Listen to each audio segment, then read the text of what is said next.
ขอบคุณสสพรรคเพื่อไทยทุกท่านที่เปิดโอกาสนี้ให้กับพวกเราผมขอขอบคุณผู้นำพรรคและสมาชิกสภาผู้แทนราษฎรจากพรรคอื่นที่ร่วมลงสัตยาบันต่อต้านการสืบทอดอำนาจของคสช.ร่วมกันขอบคุณทุกพรรคที่เห็นเป้าหมายของประเทศที่เห็นอนาคตของประเทศมากกว่าผลประโยชน์ของตนเองของพรรคของตนเองผมซาบซึ้งใจและจะทำหน้าที่นี้ให้ดีที่สุดต่อพรรคประชาธิปัตย์และต่อพรรคภูมิใจไทยพรุ่งนี้ผมจะได้รับการเสนอชื่อเป็นแคนดิเดตนายกรัฐมนตรียังไม่สายเกินไปที่ทั้งพรรคประชาธิปัตย์และพรรคภูมิใจไทยจะตัดสินใจให้ถูกต้องแล้วเลือกเดินทางร่วมกับประชาชนหยุดยั้งการสืบทอดอำนาจของคสช.อย่างที่กล่าวไปข้างต้น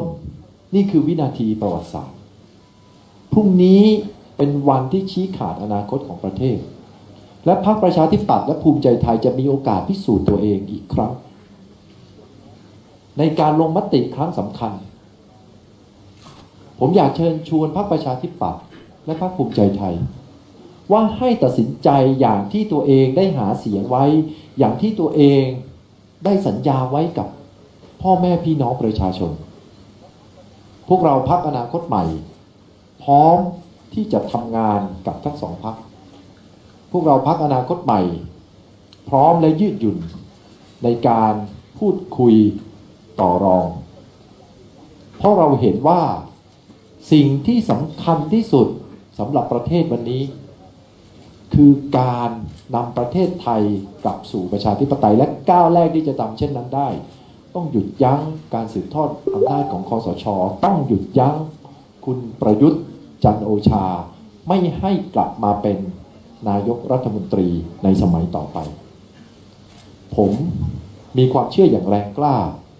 ว่าการสืบทอดระบอบคสช.ว่าการสืบทอดระบอบรัฐประหารจะเป็นไปไม่ได้เลยถ้านักการเมืองถ้าสมาชิกสภาผู้แทนราษฎรทุกคนร่วมมือกันยืนหยัดอยู่ด้วยกันอย่างตั้งมั่น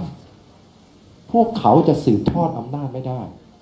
และเหตุผลที่ทำให้พวกเขาสืบทอดอำนาจได้ครั้งแล้วครั้งเล่าก็เพราะมีนักการเมือง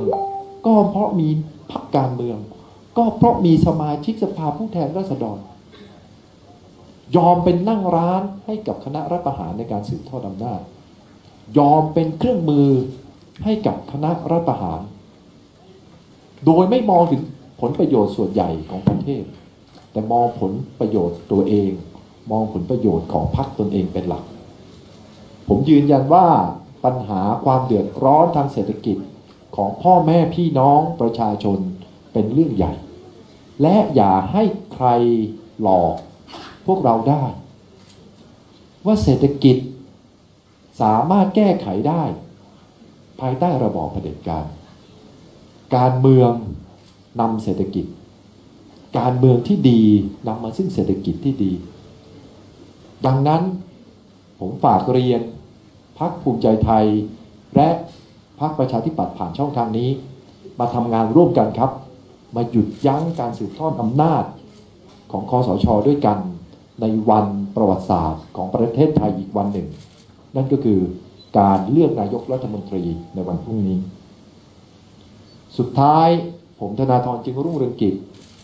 พร้อมที่จะแสดงวิสัยทัศน์ต่อหน้าสมาชิกรัฐสภาในวันพรุ่งนี้ผมเชื่อว่าสมาชิกรัฐสภาและพ่อแม่พี่น้องประชาชนมีทั้งสิทธิ์และความชอบธรรมที่จะได้รับฟังผู้ที่เสนอตัวเอง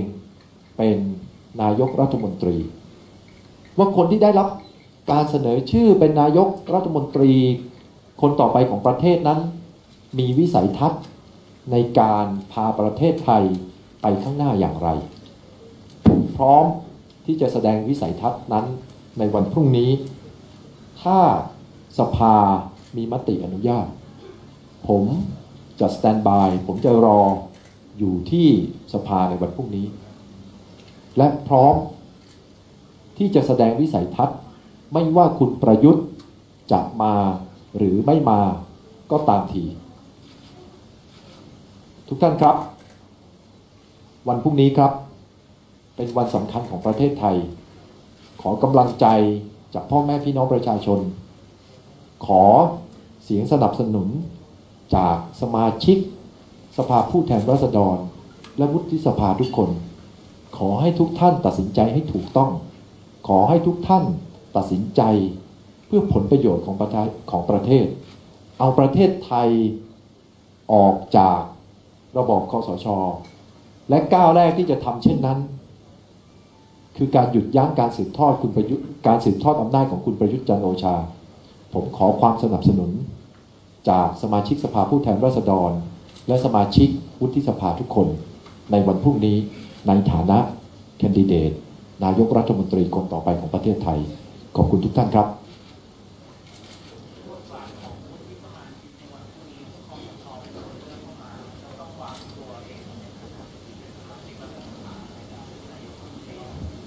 ทุกท่านครับเราต่อสู้มันอย่างยาวนานเพื่อให้วุฒิสภามาจากการเลือกตั้งรัฐธรรมนูญปี2540 กำหนดไว้ให้สมาชิกวุฒิสภาทั้งหมดมาจากการเลือกตั้งรัฐประหารปี 2549 นำมาซึ่งรัฐธรรมนูญฉบับปี 2550 รัฐธรรมนูญฉบับปี 2550 กำหนดไว้ให้วุฒิสภามาจากการเลือกตั้งครึ่งหนึ่งมาจากการแต่งตั้งอีกครึ่งหนึ่งรัฐประหารครั้งล่าสุดนำมาซึ่งรัฐธรรมนูญฉบับปี 2560 ซึ่งกำหนดไว้ว่าสมาชิกวุฒิสภามาจากการแต่งตั้งทั้งหมดดังนั้นเราต่อสู้มาอย่างยาวนานครับเพื่อให้สมาชิกวุฒิสภามาจากการเลือกตั้งแต่ก็ถูกขโมยกลับไปขโมยสิทธิ์ของเรากลับไปถูกยึดสิทธิ์ของเรากลับไปจากการทำรัฐประหาร2 ครั้งที่ผ่านมาเราเรียกร้องอีกครั้งในสิ่งที่พ่อแม่พี่น้องประชาชนที่รักประชาธิปไตยในประเทศนี้เรียกร้องมาหลายทศวรรษนั่นก็คือนายกรัฐมนตรีต้องมาจากประชาชนนายกรัฐมนตรีต้องมาจากเสียงของประชาชนนะครับดังนั้นก็ฝากไว้นะครับสมาชิกวุฒิสภาทุกท่านว่าสิทธิ์ของพวกท่านมันไม่ชอบธรรมนี่เป็นสิ่งที่คนไทยต่อสู้มานานแล้วพรุ่งนี้นะครับขอให้ทุกท่านแสดงตนให้เหมาะสมครับ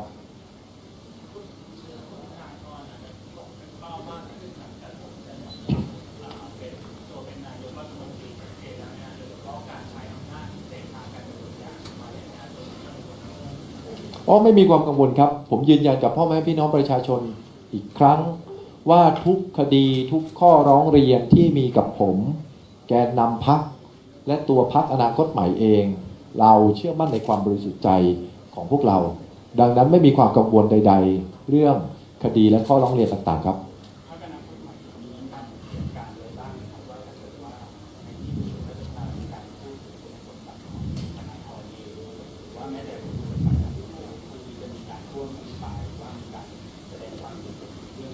ก็ยินดีมากเลยครับเรายินดีมากที่จะพูดถึงคุณสมบัติของผู้ท้าชิงตำแหน่งนายกรัฐมนตรีทุกคน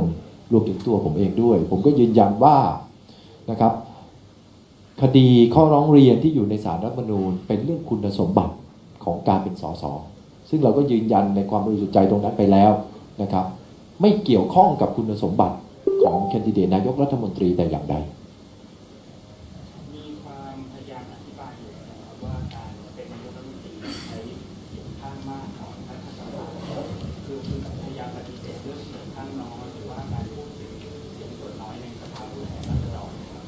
ก็คำถามง่ายๆถึงคนที่ตั้งคำถามนี้ตกลงเราลืมผู้เสียชีวิตในเหตุการณ์พฤษภา 2535 ไปหรือยังครับเราลืมความฝันของพวกเราหรือยัง ที่จะต่อสู้เพื่อให้นายกรัฐมนตรีมาจากการเลือกตั้งมาจากเสียงของประชาชนนะครับแล้วก็เห็นแล้วว่ากลไกวุฒิสภาเป็นกลไกที่ตั้งขึ้นมาเขียนขึ้นมาอยู่ในรัฐธรรมนูญเพื่อที่จะสกัดเสียงของประชาชนเพื่อที่จะปิดเบือนมติของประชาชนที่มาจากการเลือกตั้งมันชัดจนไม่รู้จะชัดยังไงได้มากกว่านี้อีกแล้วนะฮะมีคำถามเพิ่มเติมอื่นไหมครับพี่น้องสื่อมวลชนครับถ้าไม่มีครับวันนี้พวกเราพรรคอนาคตใหม่ขอยุติการแถลงข่าวแต่เพียงเท่านี้ขอบคุณพี่น้องสื่อมวลชนขอบคุณพี่น้องประชาชนที่เฝ้าดูผ่านทางช่องทางการไลฟ์ในโซเชียลมีเดียทุกท่านพรุ่งนี้เป็นวันสำคัญของประเทศไทยมาคอยติดตามกันขอกำลังใจขอเสียงจากทุกท่านในการผลักดันให้ผมเป็นนายกรัฐมนตรีหยุดยั้งการสืบทอดอำนาจของคสช.ร่วมกันครับขอบคุณทุกท่านครับสวัสดีครับ